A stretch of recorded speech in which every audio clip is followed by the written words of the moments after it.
That's exactly what I'm saying, because I think it makes a mockery of the women's game. If the focus on, okay, now we just have to have people because of marketing and their attention, and they're not as talented, and we're not putting the best team out there. This started right after Molly went on air and claimed that Caitlin Clark is making women's sports look worse. She said Caitlin has lowered the level of the game and that the attention around her only exists because she connects with fans. At the same time, the Indiana Fever lost to the Mystics by just 1 point in a game that became the most attended matchup in WNBA history. Washington even moved the game against Caitlin Clark to a nearby NBA arena, and it set a brand new attendance record for the league. It's difficult to fully measure what Caitlin Clark has done for the WNBA because the numbers are unbelievable. Just look at the crowd. Caitlin Clark has become a household name, filling arenas and drawing viewers from all over the country. So why are some analysts, including ESPN's Molly Qerim, claiming that her talent somehow hurts the sport when the numbers clearly show the opposite? As Caitlin continues putting up incredible stat lines in game after game, the conversation keeps growing. Did she simply attract fans to fill seats, or has she also raised the level of competition? And what about comments from other players like Angel Reese, who say they helped grow the sport too? When you really study it, is Caitlin's skill and relentless work ethic what's truly changing the game? Over the past few years, Caitlin Clark has become one of the most influential figures in women's basketball. Her performances have brought massive attention, though not all of it has been positive. As her rise continued, some ESPN voices, especially Molly Qerim, openly criticized her. What should have been celebrated as a major moment for women's sports instead turned into a debate about her impact and what her success means for the future. Even though her records and talent are obvious, the way some media figures react has started conversations about jealousy, sexism, and the tough standards female athletes often face. Molly Qerim created huge buzz when she said Caitlin Clark was turning the sport into a joke. The comment shocked many fans and spread quickly online. But when you really examine it, that claim doesn't hold much weight. Molly Qerim kid's on the wrong team. She's got the wrong skill set to handle the physicality of that league. And she's a rookie. And if you're a WNBA player, if you're any kind of player, you're going to say, I'm going to make a statement. Targeted by society, targeted by her looks, targeted by her reputation, targeted by the disrespect that they've shown to the WNBA. There's a huge target on this kid's back. I thought Cameron Brink said something really smart. She said, now they're expecting this rookie class to be perfect. This rookie class isn't even one of the best rookie classes in the last 10 years. Qerim argued that even though Caitlin Clark has clearly increased attendance and TV ratings, she hasn't truly improved the quality of basketball itself. According to her view, Caitlin's style is exciting to watch but mostly creates highlight moments rather than strengthening the fundamentals of the game. She suggested that while this style attracts casual viewers, it doesn't necessarily make the sport better. The idea behind her criticism is that Caitlin is treated more like an entertainer than a serious competitor, someone who draws attention but doesn't protect the traditional values of basketball.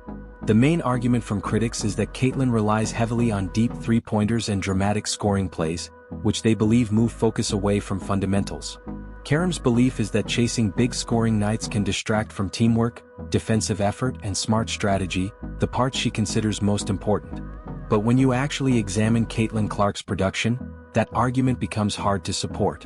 She is far more than a highlight player. Her numbers place her among the most complete and dominant athletes in women's basketball history.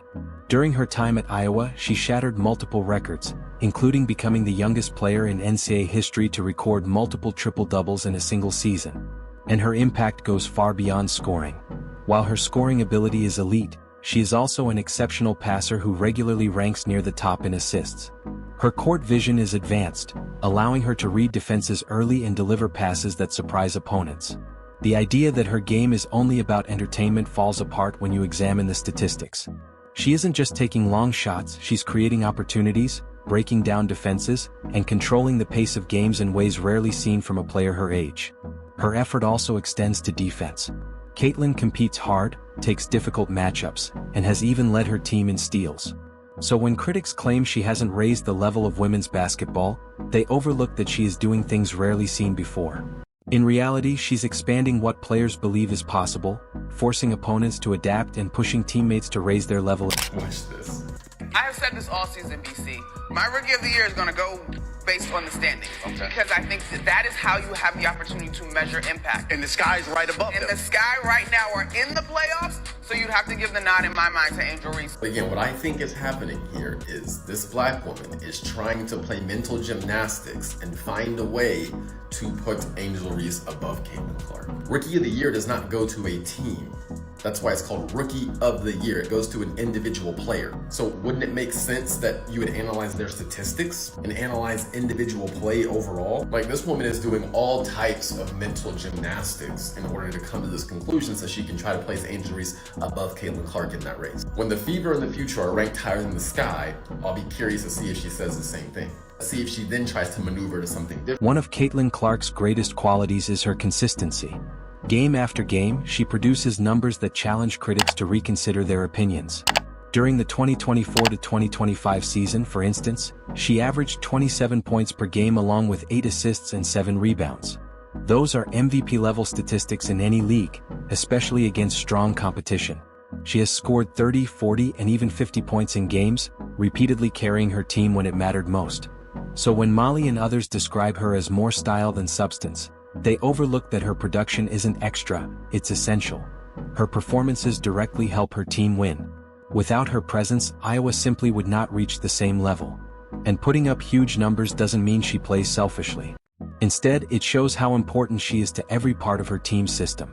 Her awards confirm that impact. She was named a unanimous first-team All-American and became the first player in Big Ten history to record 1,000 points and 200 assists in a single season. She also broke multiple scoring records for players in her age group. Efficiency is another major factor in her success. She shot over 45% from the field and nearly 40% from three-point range. While Caitlin has mostly remained calm despite the constant discussion around her, Angel Reese has entered the conversation more directly.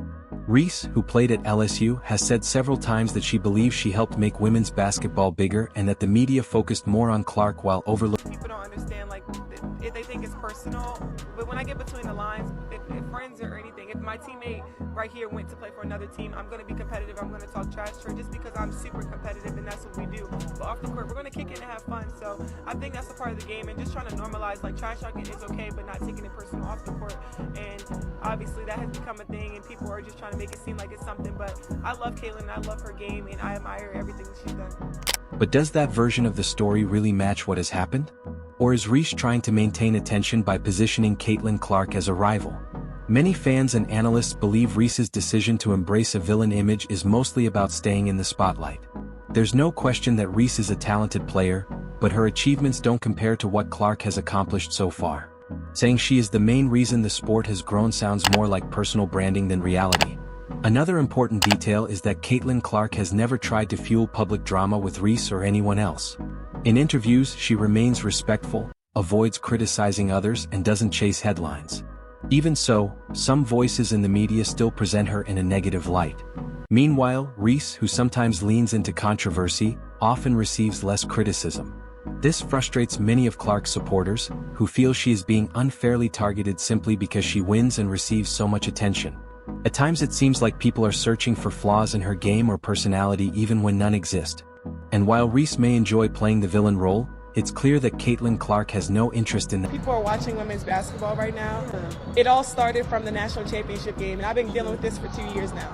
And understanding, like, yeah, negative things have probably been said about me, but honestly, I'll take that because look where women's basketball is. People are talking about women's basketball, but you never would think that we'd be talking about women's basketball. I'll look back in 20 years and be like, yeah, the reason why we watching women's basketball is not just because of one person, it's because of me too, and I want y'all to realize that. One of the most surprising parts of the Caitlin Clark story is the way some media members talk about her.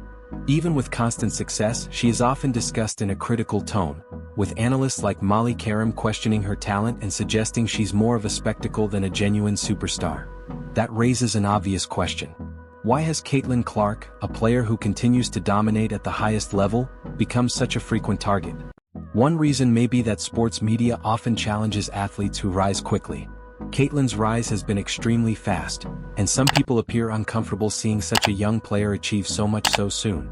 Another factor could be jealousy, particularly among some former WNBA players who might feel her spotlight makes their own careers seem smaller. Women's basketball spent years fighting for recognition. Now that Caitlin is attracting new fans, some former players seem frustrated that it took a new star to generate the attention they never experienced. But the biggest issue may be the different expectations women face. In men's sports, young superstars are often celebrated. When LeBron James entered the NBA as a teenager and immediately began breaking records, he was praised as the future of basketball. Yet when Caitlin Clark accomplishes something similar in women's basketball, the Olympic break helped the Indiana Fever more than any other team. And I felt like the Olympic break really hurt Chicago. Because I thought before the break, Indiana was playing well, Chicago was playing well, and granted, there have been injuries and things like that. But since the Olympic break, this Indiana Fever team, to me, is a completely different team. the Olympic break appeared to help the Indiana Fever more than any other team in the league. Before the break, both Indiana and Chicago were playing well and building momentum. But after the break, the difference became clear. While Chicago struggled to regain the same rhythm, Indiana seemed to return as a completely different team. Injuries and other factors may have played a role, but since the... Will Caitlin Clark be a good pro? Absolutely. Will Caitlin Clark come into the WNBA and do what she's doing right now? Immediately? Absolutely not. Not gonna happen. Okay. Not on the right. This kind of double standard doesn't just feel unfair, it can also harm the sport itself. It sends the message that even when a woman becomes great, she may still face harsher judgment than male athletes. That idea can discourage young girls from pursuing sports, because they see that success doesn't always lead to respect. Another major part of the Caitlin Clark debate involves jealousy from certain former WNBA players. For many years the league struggled to gain the same mainstream attention that men's leagues receive. Many past players worked extremely hard to grow the game, but much of that effort never reached a large national audience. Now Caitlin Clark has managed to do what many before her could not. She has attracted new fans, filled arenas, and helped deliver record television ratings. Instead of celebrating that success, some former players appear resentful. They treat her popularity as if it threatens their own legacy and hesitate to give her full credit. You can hear it in some of their public comments. Rather than openly acknowledging her talent and impact, they sometimes try to minimize her achievements by claiming her popularity is driven mainly by hype. Some even suggest she hasn't truly earned the attention she receives and that the media created her image.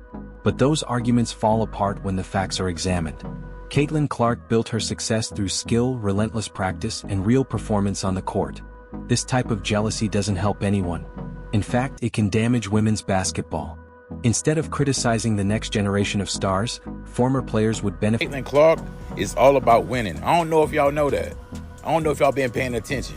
So I know why Cheryl Swoops is mad. I know why you mad, Cheryl. Because you see Caitlin making the money that you wish you would have made when you was a player. And you kind of bitter. You kind of salty. It's a jealous spirit. The moral of the story is this.